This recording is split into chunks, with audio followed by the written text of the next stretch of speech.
This is the plaintiff, Shirley Lynn. She says the defendants are her brother and niece, and they owe her for a family cemetery plot they refused to pay for. That's right, family or no family, she needs her money and is suing them here and now for the $4,100 they owe her. These are the defendants, Susan and Milton. Susan says the plaintiff gave her the burial plot as a gift back in 2011. The woman has completely lost her mind since and sent her a letter threatening to throw her father in jail for theft of the burial plot. She libeled his good name, and they owe her nothing. They're accused of stealing a gravesite. The defendants have filed a countersuit for $10,000 for making false accusations and libel. All parties, please raise your right hands. Welcome back to the People's Court. Next case on the docket, the plaintiff is suing her brother and her niece for a burial plot that she fronted the money for and they won't contribute. But the defendants say the plaintiff gave them the burial plot as a gift and she's causing family strife and they don't appreciate it one bit. It's the case of a grave situation. Thank you, Douglas. You're welcome. All right, Ms. Lynn, what happened here? Well, what happened is I sent my niece an email and told her that she would not be in my will. Because of it,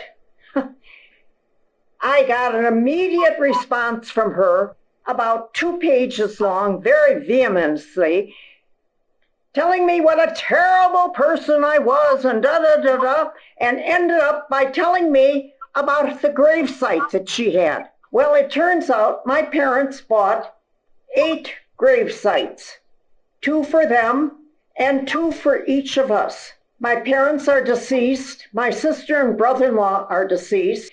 My sister-in-law is deceased. So that left 3 gravesites, 1 for my brother and 2 for me. And I never gave one of them to my niece.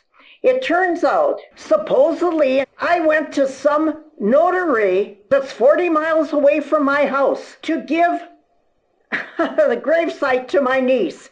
If I wanted to give her the gravesite, I didn't have to drive 40 miles to a notary that I've never been to sign over the gravesite to her. Then it turns out a month later, my brother goes to the same notary to sign over the gravesite, my second gravesite. My brother has nothing to do with my 2 gravesites. Secondly, I haven't had any contact with my brother for 15 years. Why? Because there was a lawsuit. My mother left more money to me than she did to him and my sister, both of who did nothing for her. So she cut them out. So they sued me and lost. So I never heard from him again. So at issue in this case is one of the grave sites, which they claim you gave to your niece. So you still I never gave it to right, her. and you are saying that you never gave it to her. So how did Correct. you, And if you when look- did you first learn that she was saying that you did give it to her? A month ago. And that's A month because ago. you sent her an email saying you're out of my will. What was it that went wrong between you two? Because obviously There was you never two... anything there. So I don't remember how many years ago I invited her for lunch. So she obliged me by coming 2 hours late, never said any apology for coming late. And so that was it. So after that, about every 3 months or so, I get an email from her saying, "How are you?" And then she'd proceed to tell me everything that was wrong with her. Guinness Book of Records doesn't have as many things wrong with them as listed as she has with her.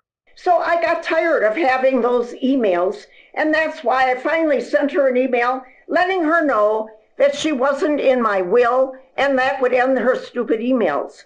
Why did you So just, that's but how I don't understand. Obviously you guys had a fight or something to say something like, you're not in my will. Like, why does that even come up? Did you feel as though she was staying in contact with you just because she was hoping to be in the will and you were... Yeah, because she thought she was entitled and she would be the recipient of my will. Okay. There was no reason for her to believe that. But, she's in fantasy land anyway, so that's why she thought that. All right. Let me ask you, Ms. Susan, what is going on, please? Okay, let's start from the beginning. When I was 12 years old, 40 years ago, Shirley came over to my parents' house. At the time, my mom was still alive. My brother and I were playing Atari, so that kind of dates it back to when this happened. This was in 1982. She had complained maybe a week before this to either one or both of my parents, and how my brother and I never stood up and said hello when she walked into the room. Now, mind you, we're 12. My brother was either 13 or 14 at the time, depending upon the time of year. So I was in 7th grade. He was a freshman in high school. She came over, walked in. My brother and I, being smart Alex, stood up without taking our eyes off the TV and stopping our game because we had a high score of Space Invaders going. And we said, hello. We sat right back down. And we thought it was funny because that's what 12 and 14-year-olds do. Yeah, she proceeded idiots. to go into the... Yes, absolutely. Yes. Kids are going to be kids. I was 12. She went into the basement, talked to my dad about something. We didn't pay attention because we were busy with our video game. And next thing you know, we heard a bunch of screaming. And we heard my dad yell a bunch of explicitives. And he said, if you don't like the way I run my house, you can get out and never come back. And she got out and never came back. The next year was my bat mitzvah. She made no contact to try to even come to my bat mitzvah. Was she invited? At that point, she would not have been. For years, she kept blaming me for everything. And I said, I was 12. What did you want me to do? I was a child. I'm living under my parents' roof. How was it that you and your aunt made contact again when you were no longer 12? Like, how did that come about? I believe I called her when I was in my early 20s, around 1991-ish, just to see how she was doing, in the hopes that my dad and she could reconcile. And I quickly learned that it was never going to happen. And what is this about the lawsuit? Mr. Milton, do you want to explain the issue with the lawsuit? Well, there was supposedly a will, but it disappeared. So then we went to court, and we found out when we were in court that my sister was trying to confiscate the condominium that my mother had, and the profit was supposed to go to the grandkids. And the lawyers put a stop on the sale that she had her name on to sell the stuff. Okay. And we ended up getting the money for the grandkids. Okay. So did you win that case or did you lose that case? We won a few dollars, but not much. Okay. All right. So Ms. Susan, let me ask you a question. What kind of relationship did you have with your aunt throughout, from 91 until now? Well, it was on and off a lot. We talked on the phone for a while. She actually had me over at her house 2 different times. One time it was for dinner or lunch, whatever, and I was not 2 hours late. I don't know how she has this false memory. Are you saying you saw her twice from between 1991 and now? Yes. That is what you're saying. Okay. Yes, absolutely. We talked on the phone a bunch and we emailed each other a bunch. What's the point of it? She used to send me, I didn't want to make waves with my dad. Okay. It was a very sticky situation. So I wanted to have a relationship with my aunt, but I didn't want to tick off my dad in the process either because. So why don't you just have a relationship with her behind his back? I did. Right. But I mean, it was just an email relationship. It was a phone relationship, but you guys wouldn't see each other. We talked about getting together, and then she had gone in for some surgery or something, was in rehab for a while, and she was always talking about her vacations and whatnot. I'm super confused though, because I'm envisioning you explaining that I'm just curious, between 1991, I'm talking about 30 years. In 30 years, no one could find the time to visit each other but twice? Pretty much, yeah. Yeah. And then in those 30 years, though, you did stay in touch with her, and she thinks it's because you were trying to get your paws on her money. No. Okay. So you stayed in touch with her, but you saw her twice in 30 years. And tell me about the plot, the burial plot. So back in 2011, she sent me a couple emails asking if I wanted the plot. And then I waited a while and went back and forth. And then 2013, I decided, yeah, let's get it because I'm not getting any younger and I may as well have somewhere to be buried later in life. And I actually have an email from the cemetery that gave her permission to give it to me. And I have at least 4 emails stating that she gave me this plot. from 2011 to 2013. When at some point she said to you, how did she say this to you? By phone or by email? Or she said to you, you're not in my will. What was that about? There has to have been something that precedes somebody saying something like that. I don't know. I'm guessing here because I cannot read what's going on in her mind. So August of 2020, my dad and I both got COVID. And after that, I've had major issues. I'm a long hauler. I've seen like 6 specialists. They still haven't fixed me. And I don't really like talking on the phone for long periods of time. I cough stuff up and it's gross. And it just, who wants to talk to someone who's constantly spitting and coughing stuff up on the phone? And she got mad because I didn't want to talk on the phone. And I told her, I don't like talking on the phone. And she got mad. Okay. So then she tells you you're not in my will, and then you send a 2-page email to her. And tell me about that email. Over the years, she'd talked about how my mom always hated her and my mom was a rotten person and whatnot. And we talked about, I think her reactions are very inappropriate, but that's beside the point. It's one thing if you talk about your own family, but when someone else does, like your immediate family, it's like, I can say it, but you can't. You know what I mean? I totally know what you mean. And it got to a point I was like, you know what? I can't take this anymore. I'm tired of playing nice guy.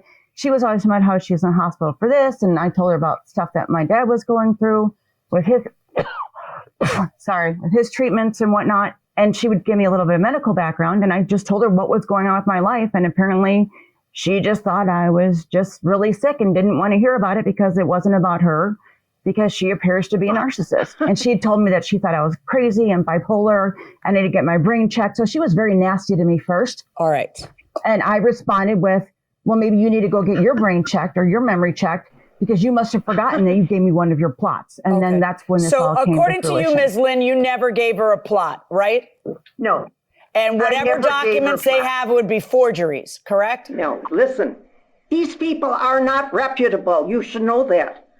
If you look at the signature, if you had a signature expert, they would see immediately the Y in my last name is not connected to the N. Did she completely make up the idea that you would be giving her a plot, or the idea that you did give her a plot? She's just made that up. You never talked about it. You never said anything about it. I didn't know about it until I sent her the email. And let me tell you wait, I don't know what you're saying. That means you didn't even know about anything until 2021. Correct? Yes, that's right, till last month. And the paperwork, you've since seen the paperwork because you went to the cemetery and they showed you the paperwork, correct? Yeah, they sent me the paperwork and the cemetery knows there's something wrong. So they're going to tell you what I said in my email to her.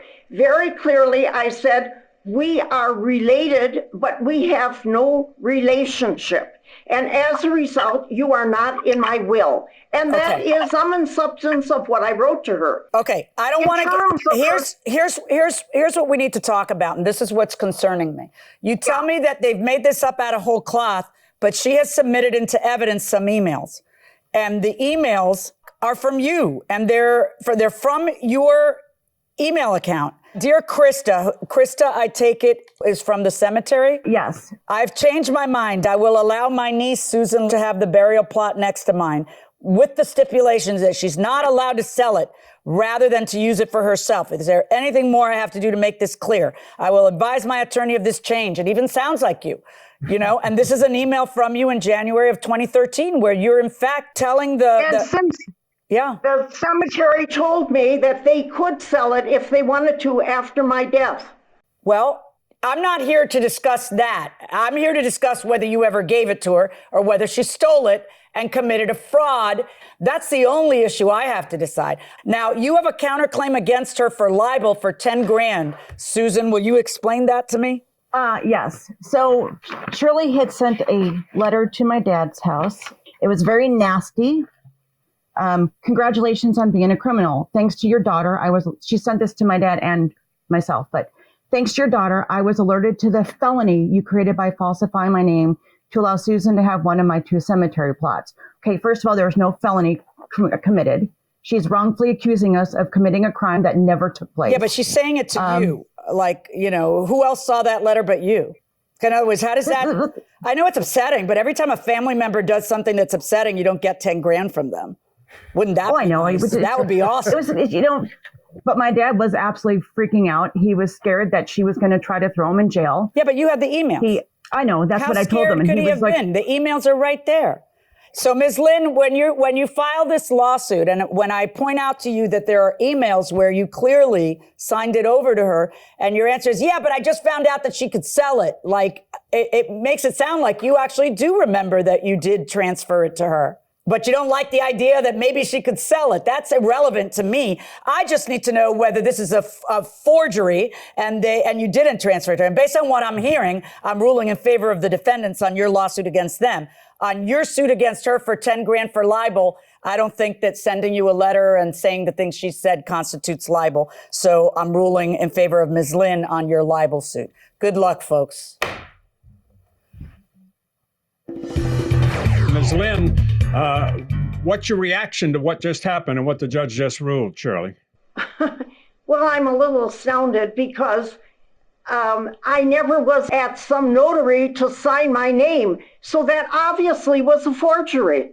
Well, the judge thought it was real. Sorry about that. Let's go to Susan and Milton. Let me ask Susan a question. Susan, you were suing for $10,000. You didn't get that. What happens now? We didn't expect to win that, but it was fun to watch her realize that she got caught lying. It made it all worth it. Well, okay. You didn't get $10,000, but you got some satisfaction. Harvey, what's your take on this situation? So, Doug, there are two elements to any defamation case. One is proving that the claim made is false, and the second is that it subjects the person who it's aimed at to scorn and ridicule in the community. So even if this is a false claim, the reality here is it doesn't subject anybody to scorn and ridicule, because in this case, the plaintiff is the only person who actually got the false claim. So the community didn't know about it, and there's no scorn, there's no ridicule. Would it be possible to sue your fiance for half the payment of a wedding if she or he decides not to marry you? I'm going to go out on a limb and say they're probably not going to reconcile at this juncture if somebody's going to sue for, half of the costs or whatever. But certainly it's going to depend. Nothing says I love you like a lawsuit. I know. It's going to depend on what they agreed on and what evidence they have that agreement actually existed. But like, in other words, were they from the get-go when they were still together supposed to split it? And if they were, and she can prove that, then weddings are expensive affairs. Even a frugal wedding is an expensive affair, and there's consequences to just walking away. Right. But what if he never agreed to pay for anything and she just wanted a really big wedding and she was paying for it? Bankrolling now the whole thing. That could be possible. So it just depends on what the actual agreement was before they broke up. Right. We have a friend, a mutual friend, who actually did leave a woman at the altar. Oh my God. One time, and then married her a few months later, right? Right. Yeah. Only that time she married him in private. Yeah, married him privately, right. Right. And then they divorced after that. Yeah, that's unfortunate. Didn't see that coming.